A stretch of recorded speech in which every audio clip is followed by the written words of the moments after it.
Chegamos a mais um momento de umas pequenas reflexões que tem como tema: quem é Jesus para mim? Jesus voltou à sua terra natal e ali começou a ensinar na sinagoga, causando admiração e perplexidade, ao ponto daqueles que o ouviam dizerem: de onde recebeu ele tudo isso? Como conseguiu tanta sabedoria? E esses grandes milagres que são realizados por suas mãos? Marcos capítulo 6, versículo 2.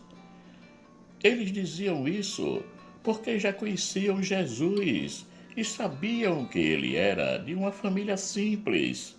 Portanto, de onde lhe vinha tanto conhecimento? Este homem não é o carpinteiro, filho de Maria, irmão de Tiago e de José, de Judas e de Simão? Suas irmãs não moram aqui conosco? Marcos capítulo 6, versículo 3. Jesus não estava entre estranhos.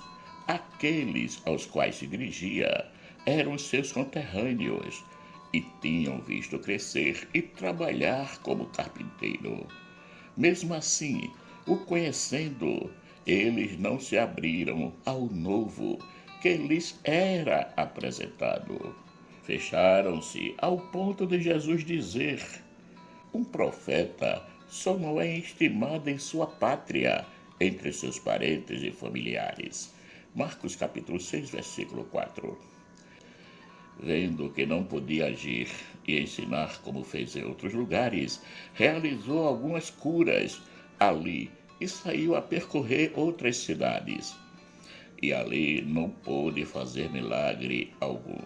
Apenas curou alguns doentes e, pondo-lhe as mãos, e admirou-se com a falta de fé deles. Jesus percorria os povoados das redondezas, ensinando. Marcos capítulo 6, versículos 5 e 6. Isso que aconteceu com Jesus na sua terra natal acontece também nos dias de hoje. Quantas vezes ficamos questionando sobre ele? Esse questionamento não é propriamente dito uma dúvida sobre a sua pessoa, mas é um esfriar-se no compromisso de viver plenamente em nós os seus ensinamentos. E foi isso que aconteceu com aquele povo. Eles questionaram a autoridade de Jesus de ensinar e anunciar a boa nova. Será que eles conheciam bem Jesus? Inclusive, os discípulos sabiam realmente quem ele era? Jesus um dia perguntou aos apóstolos o que o pessoal pensava sobre ele. Quem ele era para aquele povo? Quem diz os homens ser o Filho do Homem? Mateus capítulo 16, versículo 13. As respostas foram as mais variadas. Depois de ouvi-las, dirigiu-se aos apóstolos e perguntou: e vós, que dizeis que eu sou? Mateus capítulo 16, versículo 15. E quando Pedro responde: tu és o Cristo, o Filho do Deus vivo, Mateus capítulo 16, versículo 16, pronto, está aí quem ele é, o Cristo, Filho do Deus vivo. E Jesus confirma essas palavras de Pedro, dizendo: feliz és, Simão, filho de Jonas, porque não foi a carne nem o sangue que te revelou isto, mas o Pai que está nos céus. Mateus capítulo 16, versículo 17. Quando estava diante do sumo sacerdote no sinédrio, Jesus confirmou aquelas palavras de Pedro: és tu o Cristo, filho de Deus bendito? E Jesus disse-lhe: eu sou. Marcos capítulo 14, versículos 61 e 62. Pois é, Jesus é o Filho do Deus vivo.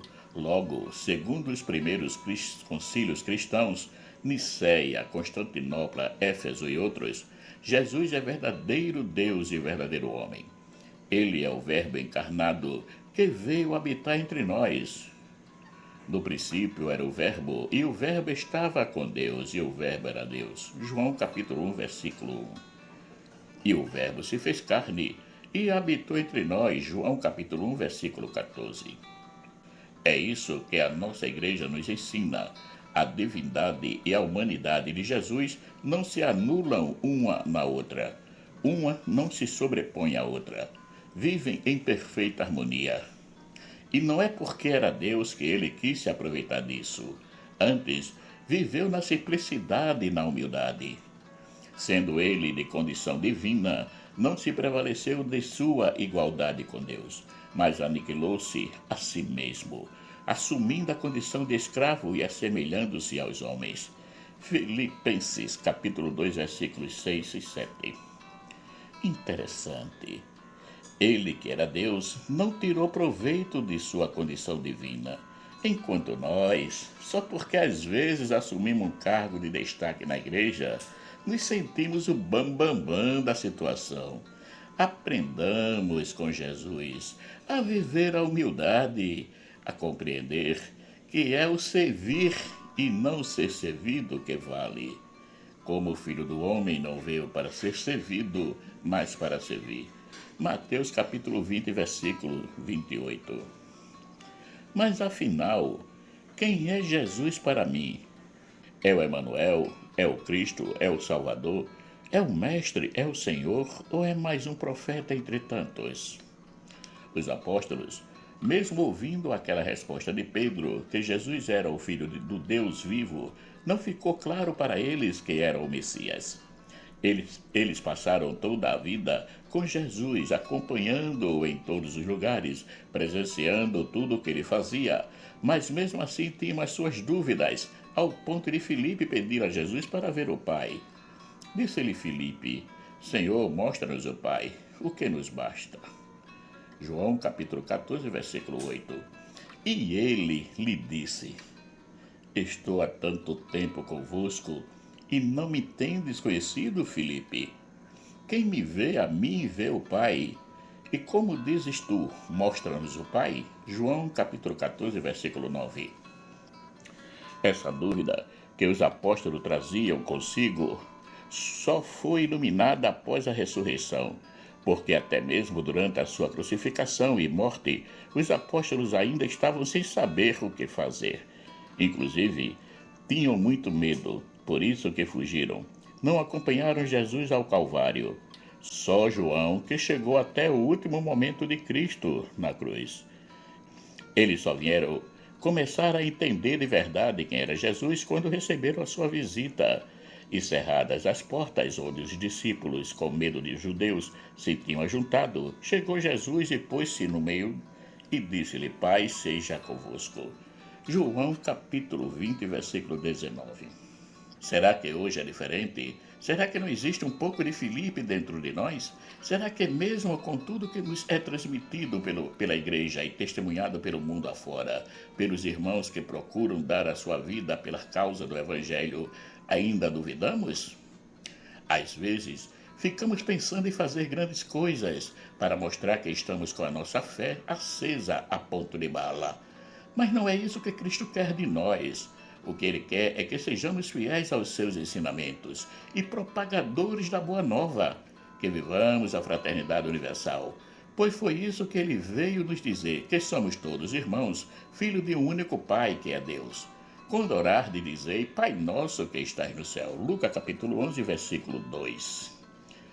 A resposta à pergunta quem é Jesus para mim, somente cada um de nós pode dar. É uma resposta individual, que vai depender muito do nosso relacionamento com Ele. Devemos ter em mente que o nosso relacionamento com Cristo não é apenas irmos à missa, rezar o terço, a novena, o ofício de Nossa Senhora, participar de algumas pastorais, de algum grupo de oração ou movimento. Não, não é apenas isso.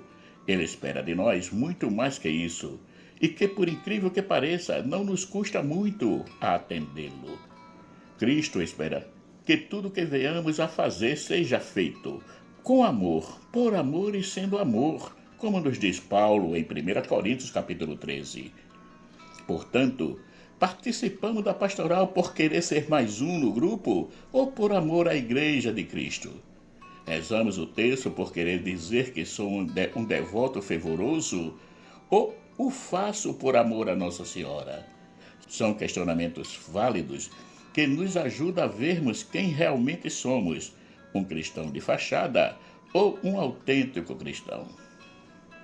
Portanto, não cabe a nós ficarmos analisando o irmão quanto à vida da igreja, quanto ao sim a Cristo, porque somente Ele, Deus, é quem tem o conhecimento dos seus verdadeiros propósitos. Externar qualquer coisa podemos fazer, mas no nosso íntimo não podemos nos enganar, porque tudo aquilo que externamos são palavras que podem dizer a verdade ou não.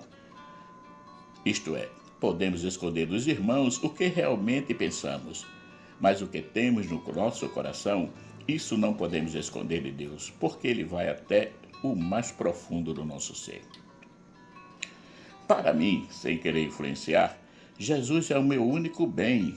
Todo o resto eu tenho nele. Posso contar-lhes uma pequena experiência.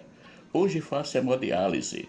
No dia que fui à clínica para começar o tratamento em dezembro de 2016, a assistente social perguntou-me se eu não tinha levado alguém comigo. Eu lhe disse que não. Ela falou que não podia. Eu deveria ter levado alguém para que ela pudesse conversar sobre o tratamento. Tudo bem. Esse era o procedimento da clínica. Porém, eu estava tão em paz, pois sabia que não estava só, estava acompanhado do meu melhor amigo, Jesus. Uma outra coisa era que eu tinha consciência que a doença não era um castigo, mas que fazia parte da minha caminhada e que era para um bem maior. Todas as coisas contribuem juntamente para o bem daqueles que amam a Deus, daqueles que são chamados segundo o seu propósito. Romanos capítulo 8, versículo 28. Não me senti um coitado. Inclusive, fui muitas vezes grosso com algumas pessoas que chegavam para mim e diziam: "Oh, meu Deus, que pena. Eu sei que era uma reação que eu não deveria ter. Peço perdão a quem tratei mal assim." Todos os dias, ao acordar, eu sempre digo, além de outras orações: "És tu, Senhor, meu único bem." Logo, não seria naquele dia que eu iria fracassar e não acreditar que Ele era o meu único bem. Fiquei em paz e fui fazer o primeiro dia de tratamento. Já se passaram 8 anos e nada mudou. Isto é, continuo em paz e agradecendo todos os dias a Ele por ser o meu único bem. Confesso que não tenho nada a lamentar-me, só tenho a agradecer. Nele tenho tudo, nada me falta. Marcos Laurentino. Caríssimos e caríssimas, chegamos ao final de mais um momento de umas pequenas reflexões que tem como tema: quem é Jesus para mim? Agradeço a todos aqueles que já se inscreveram no canal e peço para que compartilhem para que possa chegar a mais e mais pessoas. Peço também àqueles que ainda não se inscreveram que se inscrevam e peço a todos que chegaram a ter contato com essas reflexões que deixem o seu joinha se gostarem. Que o nosso Pai Eterno, rico em bondade, misericórdia e amor, nos dê um excelente dia.